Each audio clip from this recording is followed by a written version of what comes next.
Dragon ని ఏప్రిల్లో America అధ్యక్షుడు డొనాల్డ్ ట్రంప్ బెదిరించాడు. సుంకాలను ఏకంగా 245% పెంచాడు. చైనా మాత్రం అరుదైన ఖనిజాల సరఫరాను నిలిపివేసింది. ఎర్ర దేశం కన్నెర చేయడంతో ట్రంప్ కి దిమ్మ తిరిగి మైండ్ బ్లాక్ అయింది. గత్యంతరం లేక డ్రాగన్ కాళ్ళ ఎదుట ట్రంప్ మోకరిల్లాడు. ప్లీజ్ డ్రాగన్, అరుదైన ఖనిజాలు ఇవ్వు అంటూ వేడుకున్నాడు. చైనా షరతుల మేరకు ట్రంప్ తన సుంకాలను వెనక్కి తీసుకున్నాడు. దీంతో బీజింగ్ శాంతించి రేర్ ఎర్త్ సరఫరాను పునరుద్ధరించింది. ఈ సీన్ ట్రంప్ మర్చిపోయాడు. ఇప్పుడు మళ్లీ డ్రాగన్ ను బెదిరిస్తున్నాడు. ఈసారి 200% సుంకాలంటున్నాడు. డ్రాగన్ ని బెదిరించేందుకు ట్రంప్ ఈసారి ప్రయోగించే అస్త్రం ఏంటి? ఈసారి డ్రాగన్ ట్రంప్ కి భయపడుతుందా? Let's watch.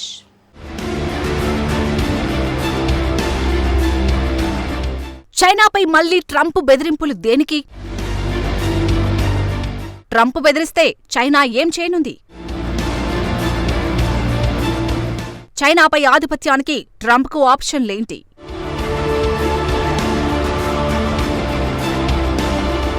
Dragon కంట్రీపై Donald Trump మళ్లీ నిప్పులు చెరిగాడు. చైనాతో పోరాటానికి మళ్లీ సై అంటున్నాడు. ఈసారి అరుదైన ఖనిజాల సరఫరాపై ఫైర్ అయ్యాడు. ఆధునిక గాడ్జెట్స్ తయారీకి ఈ ఖనిజాలు అత్యంత కీలకమైనవి. ఈ అరుదైన ఖనిజాలపై చైనా పూర్తిగా ఆధిపత్యం చెలాయిస్తుంది. ట్రంప్ రెండోసారి అధికారంలోకి వచ్చిన తర్వాత రేర్ ఎర్త్ విషయంలో ఇరు దేశాల మధ్య ఉద్రిక్తతలు నెలకొన్నాయి. చైనాపై మొదట ట్రంప్ సుంకాలను ప్రకటించగానే అరుదైన ఖనిజాల సరఫరాను బీజింగ్ తగ్గించింది. చైనా తలుచుకుంటే మార్కెట్లను ఎంత వేగంగా తొక్కేయగలదో వాషింగ్టన్ కు చేసి చూపించింది. కానీ ఇప్పుడు ట్రంప్ మళ్లీ డ్రాగన్ పై దాడికి సిద్ధమవుతున్నాడు. తాజాగా మరోసారి చైనాపై ట్రంప్ బెదిరింపులకు దిగాడు. చైనాపై 200% సుంకాలను విధిస్తామంటూ వార్నింగ్ ఇచ్చాడు. ఆర్థికంగా చైనా మంచి పొజిషన్లోనే ఉందని ట్రంప్ చెప్పాడు. అయస్కాంతాలను తమకు చైనా సరఫరా చేయాల్సిందేనని ట్రంప్ తేల్చి చెప్పాడు. ఒకవేళ ఇచ్చేందుకు నిరాకరిస్తే మాత్రం 200% సుంకాలను విధిస్తామని ట్రంప్ హెచ్చరించాడు. అమెరికాకు ఏ రకంగానూ సమస్య ఉండదని తేల్చేశాడు. ఈ ఏడాది ఏప్రిల్లో చైనా పూర్తిగా అయస్కాంతాల ఎగుమతిని నిలిపేసింది. ట్రంప్ ట్రేడ్ వార్కు కౌంటర్గా డ్రాగన్ ఆ పని చేసింది. ఇది అమెరికాను తీవ్ర ఇబ్బందులకు గురిచేసింది. స్మార్ట్ ఫోన్స్, ఎలక్ట్రిక్ కార్లు, గాలిమరలతో పాటు మిస్సైళ్లతో సహా ఆధునిక టెక్నాలజీ పరికరాలకు అరుదైన ఖనిజాలు, అయస్కాంతాలు అత్యంత కీలకం. అరుదైన ఖనిజాల మార్కెట్ను చైనానే కంట్రోల్ చేస్తుంది. ప్రపంచ మార్కెట్లకు చైనా ఏకంగా 90% అరుదైన ఖనిజాలను సరఫరా చేస్తుంది. ఇదే బీజింగ్కు ఆయుధంగా మారింది. ఒకవేళ రేర్ ఎర్త్స్ ని చైనా నిలిపేస్తే దాని ప్రభావం వెంటనే చూపుతుంది. అందుకే గత్యంతరం లేక చైనాతో జూన్లో చర్చలకు వాషింగ్టన్ అంగీకరించింది. తాత్కాలికంగా చైనా, అమెరికా మధ్య సంధి నెలకొంది. ట్రంప్ సుంకాలకు బ్రేక్ పడింది. దీంతో అరుదైన ఖనిజాలను ఎగుమతి చేసేందుకు బీజింగ్ అంగీకరించింది. కానీ ఇప్పుడు ఆ సంధి బలహీనపడింది. అందుకే ట్రంప్ మళ్లీ బెదిరింపులకు దిగుతున్నాడు. చైనా మళ్లీ అయస్కాంతాల సరఫరాను నిలిపేస్తుందని ట్రంప్ ఆరోపిస్తున్నాడు. అదే జరిగితే 200% సుంకాలు తప్పవంటూ వార్నింగ్ ఇస్తున్నాడు. అయితే ఇక్కడ అసలు ప్రశ్న ఏమిటంటే, చైనాను ఎలా ట్రంప్ అడ్డుకోగలడు? ఏ రకంగా డ్రాగన్పై అమెరికా అధ్యక్షుడు ప్రభావం చూపగలడు? దీనికి ట్రంప్ చెబుతున్న సమాధానం విమాన భాగాలను ఉదాహరణకు చూపుతున్నాడు. 200% సుంకాలు విధిస్తే చైనా విమానాలు ఎగరలేవని ట్రంప్ చెప్పాడు. ఎందుకంటే బోయింగ్ విమానాల విడి భాగాలను చైనాకు తామే ఎగుమతి చేస్తున్నామన్నాడు. చైనా అయస్కాంతాలను ఇవ్వకపోతే తాము విమానాల విడి భాగాలను ఎగుమతి చేయమని ట్రంప్ తెలిపాడు. తమకు అత్యంత శక్తివంతమైన ఆయుధం సుంకాలనని ట్రంప్ చెప్పుకొచ్చాడు.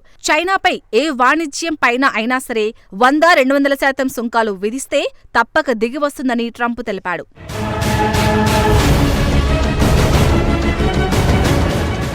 సో విమానాల విడిభాగాలను పట్టుకొని చైనాతో చర్చలు జరపాలని ట్రంప్ కోరుకుంటున్నాడు. అయితే ట్రంప్ చెబుతున్నట్లు చైనా దిగివస్తుందా? ఒకవేళ విమాన విడిభాగాలను అమెరికా బ్యాన్ చేస్తే చైనాకు ఏమవుతుంది? గత్యంతరం లేక అరుదైన ఖనిజాల ఎగుమతికి చైనా అంగీకరిస్తుందా? అసలు డ్రాగన్ అంగీకరించే అవకాశమే లేదు. ఎందుకంటే ఎయిర్లైన్ విడి భాగాలు కేవలం ఒక పరిశ్రమపై మాత్రమే ప్రభావం చూపుతుంది. కేవలం చైనా విమానయాన సంస్థలు, యుద్ధ విమానాలకే ఇబ్బందులు ఏర్పడతాయి. చైనాకు నష్టం ఏర్పడుతుంది. కానీ ట్రంప్ ఊహించినంతగా చైనాకు ఏమీ నష్టం ఉండదు. అంతేకాదు, విమానాల విడి భాగాలను చైనా వేరే దేశాల నుండి కూడా కొనుగోలు చేయగలదు. పాత విమానాలపైనే చైనా నడపగలదు. లేదంటే కొన్ని యుద్ధ విమానాలను నిలిపేయగలదు. అలా చేసినా చైనా ఆర్థిక వ్యవస్థకు ఎలాంటి ఇబ్బంది ఉండదు. కానీ అరుదైన ఖనిజాలను చైనా నిలిపేస్తే మాత్రం అమెరికా పరిస్థితి దారుణంగా మారుతుంది. దాని ప్రభావం ఎలా ఉంటుందో ఈ ఏడాది చైనా చేసి చూపించింది. అరుదైన ఖనిజాలను చైనా నిలిపివేయడంతో అమెరికాలో ఫ్యాక్టరీలు మూసేసుకోవాల్సిన పరిస్థితి ఏర్పడింది. ఫోర్డ్ కంపెనీ తమ ఉత్పత్తులను తగ్గించుకోవాల్సి వచ్చింది. యూరోపియన్ కార్ల తయారీ సంస్థలు కూడా ఇబ్బందులు పడ్డాయి. ఇండియన్ ఆటో తయారీ సంస్థలు కూడా ఆందోళనకు గురయ్యాయి. సప్లై చైన్స్ దెబ్బతిన్నాయి. ఇవి తక్షణమే ఏర్పడే సమస్యలు.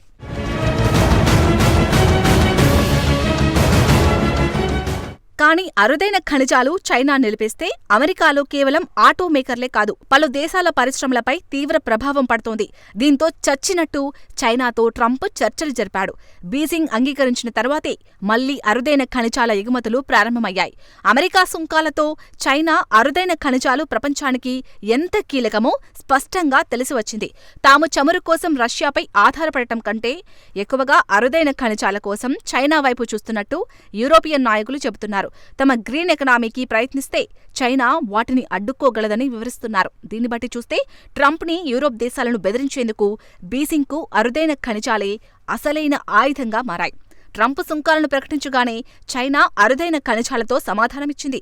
దీని ప్రభావం కూడా వెంటనే కనిపించింది. ఇది ఒక్క అమెరికాపైనే కాదు, ప్రపంచవ్యాప్తంగా ఉన్న అన్ని దేశాల పరిశ్రమలపైన ప్రభావం చూపుతుంది. దీన్ని బట్టి చైనా ఆగ్రహం వ్యక్తం చేస్తే అమెరికాలో వణుకు పుట్టాల్సిందే. ట్రంప్ విమాన భాగాలతో దెబ్బ కొట్టాలని చూస్తే అది వర్కౌట్ అవదు. విమానయాన పరిశ్రమపై ప్రభావం పడితే ట్రంప్ బెదిరింపులకు చైనా భయపడదు. సో చైనాను దారిలోకి తెచ్చుకోవడానికి ట్రంప్ వద్ద ఉన్న ఆప్షన్లు పరిమితం.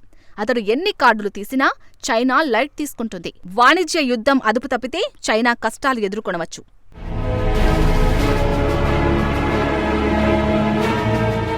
కానీ అమెరికా అంతకంటే ఎక్కువగా నష్టపోతుంది. అదే డ్రాగన్ కంట్రీ ధైర్యం, బలం. అందుకే ట్రంప్ సుంకాలను డ్రాగన్ కంట్రీ లెక్క చేయదు. రేర్ ఎర్త్స్ నిలిపివేసిన తర్వాత ట్రంపే డ్రాగన్ కాలను పట్టుకున్నాడు. ఇప్పుడు కూడా ట్రంపే చైనాను బెదిరించి మళ్లీ తనే డ్రాగన్ ఎదుట మోకరిల్లడం ఖాయం.